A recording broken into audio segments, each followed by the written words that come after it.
Hello नमस्कार वंदे मातरम जय हिंद। मैं गणेश स्वागत करता हूं आपके प्यारे परिवार सॉल्यूशन विद गणेश में। कैसे हैं साथी?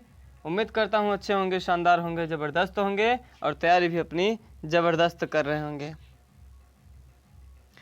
तो कल की क्लास में हम लोगों ने प्रमुख पुस्तकों तथा उनके लेखकों के बारे में पढ़ लिया था, जो कि कल पार्ट 1 था। आज पार्ट 2 चल रहा है। हम लोग संपूर्ण रूप से कवर करेंगे। पुस्तकों को तो हम लोग केवल एक बहाने की तरह से पढ़ा रहे हैं, बाकी हम लोगों को तो पूरा आधुनिक इतिहास समाप्त करना है।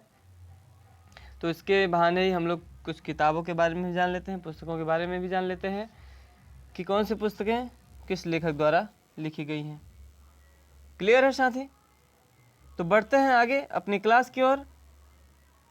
कल की क्लास में हम लोगों ने कुछ पढ़ लिया था पुस्तकों के बारे में, जिनमें से एक अनहैप्पी इंडिया लाला लाजपत राय, दूसरा गीता रहस्य बाल गंगाधर तिलक द्वारा, बंदी जीवन सचिंद्र नाथ सन्याल, चौथा Indian home rule Mahatma Gandhi द्वारा लिखा गया है। तो ये साथी हम लोगों ने 4 पुस्तकों के बारे में विधिवत ढंग से पढ़ाई कर लिया था, तैयारी कर लिया था, समझ लिया था और सेशन को पूर्ण रूप से देख लिया था। क्लियर है? आज की क्लास में हम लोग शुरू करने जा रहे हैं 5वीं पुस्तक यानी इंडिया डिवाइडेड से, जो कि राजेंद्र प्रसाद द्वारा लिखित है। ठीक है, तो आज की क्लास शुरू करने से पहले आप लोगों को बता देना चाहता हूं कि जो भी साथी अभी तक हमारे चैनल से नहीं जुड़े हैं वो तुरंत जा करके सॉल्यूशन विद गणेश से जुड़ जाएं और चैनल को सब्सक्राइब कर लें, बेल आइकन को प्रेस कर लें और सभी क्लासेस आप चैनल से देख सकते हैं बिल्कुल फ्री ऑफ कॉस्ट। और सभी के सभी पूरा संपूर्ण इतिहास की क्लास बाय गणेश सर के नाम से वो प्लेलिस्ट बन गया है आपका। आप वहां से तैयारी अच्छे ढंग से कर सकते हैं। ठीक है, तो शुरुआत करते हैं आज का क्लास कहाँ से? इंडिया डिवाइडेड से, जो कि राजेंद्र प्रसाद द्वारा लिखा गया है। और पुस्तकों के बारे में पहले जान लेते हैं, फिर क्लास में हम लोग विस्तृत रूप से जानकारी प्राप्त करेंगे। जैसे 6वें नंबर पर पुस्तक आपका है इंडिया टुडे। ये रजनी पाम दत्त द्वारा रचित है यानी लिखित है। क्लियर है साथी? और भी पुस्तकें हैं, उसको भी देख लेते हैं। 7वां आपका नेशन इन मेकिंग, ये सुरेंद्र नाथ बनर्जी की पुस्तक है साथी। और 8वां Pakistan and the partition of India, ये BR अम्बेडकर यानी बाबा भीमराव अम्बेडकर द्वारा लिखित है। 9वां the philosophy of the bomb, ये किसकी है? तो भगवती चरण बोहरा की है। 10वें नंबर पे आपका सत्यार्थ प्रकाश नामक पुस्तक आती है, जिसको दयानंद सरस्वती द्वारा लिखा गया है। क्लियर है? तो अब हम लोग शुरुआत करते हैं कहाँ से? इंडिया डिवाइडेड से, क्योंकि हम लोग कल महात्मा गांधी तक पढ़ लिए थे। आज की क्लास में हम लोग राजेंद्र प्रसाद के बारे में विधिवत ढंग से पढ़ाई करेंगे। क्लियर है साथी? तो शुरू करते हैं। राजेंद्र प्रसाद के बारे में हम लोग जानेंगे। ये आधुनिक इतिहास हम लोगों का चल रहा है साथी, जिसमें पुस्तकों के बारे में हम लोग अध्ययन कर रहे हैं। आज उसका पार्ट 2 है।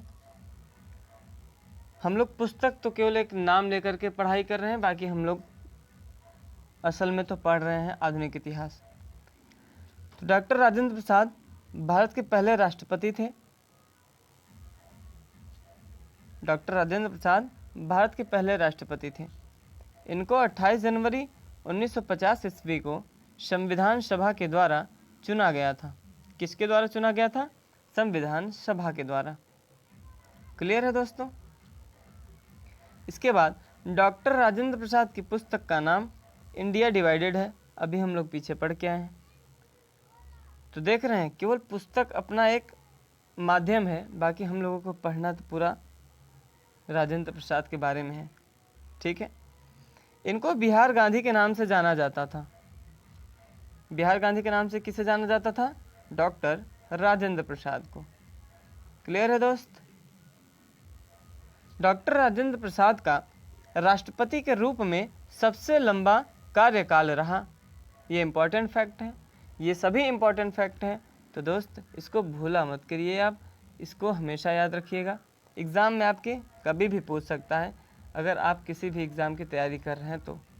क्लियर है? यह लगातार 2 बार राष्ट्रपति बनने वाले व्यक्ति थे, यानी यह लगातार 2 बार राष्ट्रपति बने हुए थे।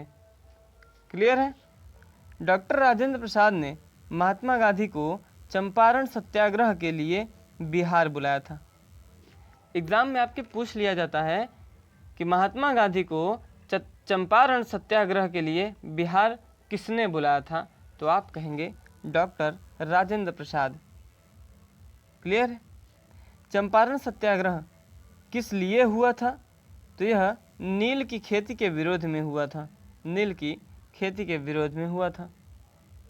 और हुआ कब था, तो 1917 ईस्वी में ये विरोध हुआ था, यानी चंपारण सत्याग्रह। क्लियर है। अब हम लोग भीमराव अंबेडकर के बारे में जानते हैं साथी। ठीक है, भीमराव अंबेडकर के बारे में पढ़ेंगे। तो भीमराव अंबेडकर को आधुनिक मनु के नाम से जाना जाता है। किस नाम से जाना जाता है साथी? आधुनिक मनु के नाम से इन्हें जाना जाता था। Doctor B R Ambedkar Bharat के पहले कानून मंत्री बने थे। आपके एग्जाम में ये प्रश्न पूछा जाता है कि भारत के पहले कानून मंत्री कौन बने थे, तो आप बता सकते हैं आराम से, विधिवत आसान भाषा में बता सकते हैं कि डॉक्टर भीमराव अंबेडकर ये भारत के पहले कानून मंत्री बने थे। और इनका जन्म 14 अप्रैल को हुआ था। कब हुआ था? 14 अप्रैल को। तो 14 अप्रैल को जब इनका जन्म हुआ तो ये दिन इम्पॉर्टेंट भी है, तो इसके बारे में भी जान लेते हैं। 14 अप्रैल को राष्ट्रीय जल दिवस मनाया जाता है। 14 अप्रैल को राष्ट्रीय जल दिवस मनाया जाता है। यही नहीं, 14 अप्रैल को विश्व ब्रह्मांड दिवस भी मनाया जाता है। विश्व ब्रह्मांड दिवस भी 14 अप्रैल को ही मनाया जाता है। तो दोस्त, ये दोनों बातें आप याद रखेंगे तो आपके एग्ज़ाम के लिए कारगर सिद्ध होगा। भीमराव अंबेडकर के बारे में ही आगे चर्चा। बी आर अम्बेडकर भारतीय संविधान के प्रारूप समिति के अध्यक्ष थे। प्रारूप समिति के अध्यक्ष कौन थे? तो बी आर अम्बेडकर, यानी भीमराव अंबेडकर थे। क्लियर है। यह सभी के सभी इंपॉर्टेंट फैक्ट हैं, इतना आप जान लीजिए। यहाँ कोई ये नहीं है कि एक प्रश्न आप डाल दिए, 4 ऑप्शन करके टिक करवा करके चल दिए। आपको पूरा विधिवत ढंग से यहाँ तैयारी करने का मौका मिल रहा है। आप एक एक शब्द बारीकी से पढ़ सकते हैं। इसके अलावा आपको कहीं भटकने की ज़रूरत नहीं है। ठीक है, आप यहीं से जीएस में एकदम आप समझ लीजिए कि निपुण हो जाएंगे। जीएस को एकदम रट लेंगे आप। इस समिति में डॉक्टर बी आर अम्बेडकर के अलावा 6 अन्य सदस्य भी थे। प्रारूप समिति में कितने सदस्य थे? तो टोटल आप कहेंगे 7 थे गुरुजी। टोटल कितने थे? टोटल 7 थे। एक अध्यक्ष थे जिनका नाम डॉक्टर भीमराव अंबेडकर था, एवं 6 अन्य सदस्य भी थे। क्लियर है। प्रारूप समिति को ड्राफ्टिंग समिति के नाम से भी जाना जाता है। किस नाम से जाना जाता है? ड्राफ्टिंग समिति के नाम से। अब इसके बाद हम लोग किनके बारे में पढ़ते हैं? दयानंद सरस्वती के बारे में। तो दयानंद सरस्वती की पुस्तक कौन सी है? सत्यार्थ प्रकाश। साथ ही हम लोगों ने शुरू में स्टार्ट में ही सभी पुस्तकों तथा उनके लेखकों के बारे में पढ़ करके तब विस्तार रूप से उनके बारे में हम लोग पढ़ रहे हैं। ठीक है, तो जो भी साथी शुरू से नहीं देखे हैं वो एक बार क्लास ख़त्म हो जा रही है, वापस से आप क्लास को देख सकते हैं। ठीक है, ये यूट्यूब पर ही रहेगी, कहीं क्लास जाएगी नहीं, निश्चिंत रहिएगा आप। दयानंद सरस्वती का मूल नाम जो था वह मूल शंकर था। क्या था? तो मूल शंकर था। क्लियर है साथी?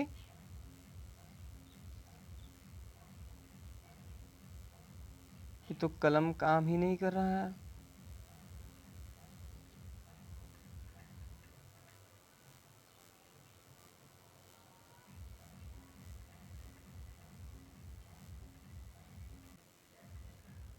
इसके बाद इन्होंने वेदों की ओर लौटो का नारा दिया। किसने? दयानंद सरस्वती ने। साथ ही दयानंद सरस्वती का मूल नाम मूल शंकर था। इनका मूल नाम क्या था? मूल शंकर था। इन्होंने वेदों की ओर लौटो का नारा दिया था। कौन सा नारा दिया? वेदों की ओर लौटो, यानी back to Vedas. Back to Vedas. Clear है साथी? इन्होंने इसका नारा दिया। दयानंद सरस्वती ने आर्य समाज की स्थापना की और इन्होंने आर्य समाज की स्थापना कब और कहाँ की, इसके बारे में भी जानते हैं। तो दयानंद सरस्वती ने आर्य समाज की स्थापना 1875 ईस्वी में मुंबई में की थी। कहाँ की थी साथी? 1875 ईस्वी में मुंबई में की थी। क्लियर है? समझ आ रहा होगा उम्मीद करते हैं साथी। इसके बाद राजा राम मोहन राय को पढ़ते हैं, क्योंकि आप लोग अधिकतर कंफ्यूज होते हैं स्वामी दयाराम सरस्वती से तथा राजा राम मोहन राय से। क्लियर है?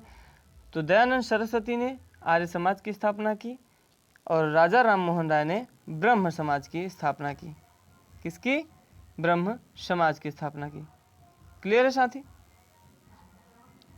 ब्रह्म समाज की स्थापना 1828 ईस्वी में कलकत्ता में हुई थी। राजा राम मोहन राय ने 1815 ईस्वी में कलकत्ता में आत्मीय सभा का गठन किया। यानी इन्होंने ब्रह्म समाज की स्थापना तो की ही की, उसके अलावा वर्ष 1815 ईस्वी में कलकत्ता में आत्मीय सभा का भी गठन किया था। क्लियर है? इन्हें भारतीय पुनर्जागरण का पिता कहा जाता है। किन्हें? राजा राम मोहन राय को। इन्हें आधुनिक भारत का भी पिता कहा जाता है। यानी भारतीय पुनर्जागरण या फिर आधुनिक भारत, इन दोनों के जनक किसे कहा जाता है? राजा राम मोहन राय को कहा जाता है। इस बात को आप याद रखेंगे। क्लियर है? राजा राम मोहन राय की पुस्तक का नाम संवाद कौमुदी है।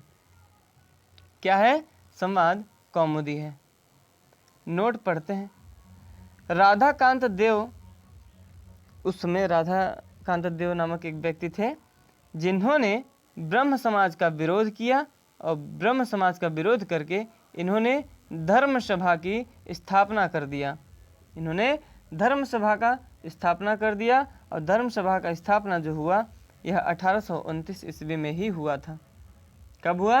1829 ईस्वी में। 1829 ईस्वी में ही एक और कार्य हुआ साथी, यह इम्पॉर्टेंट है आपके एग्ज़ाम के लिए, क्योंकि 1829 ईस्वी में लॉर्ड विलियम बेंटिक ने राजा राम मोहन राय की सहयोग से सती प्रथा का अंत किया था। सती प्रथा का अंत, सती प्रथा यानी हमने आपको विस्तार रूप से पिछली कक्षाओं में बता दिया है, लेकिन यहाँ भी आपको एक बार बता देते हैं।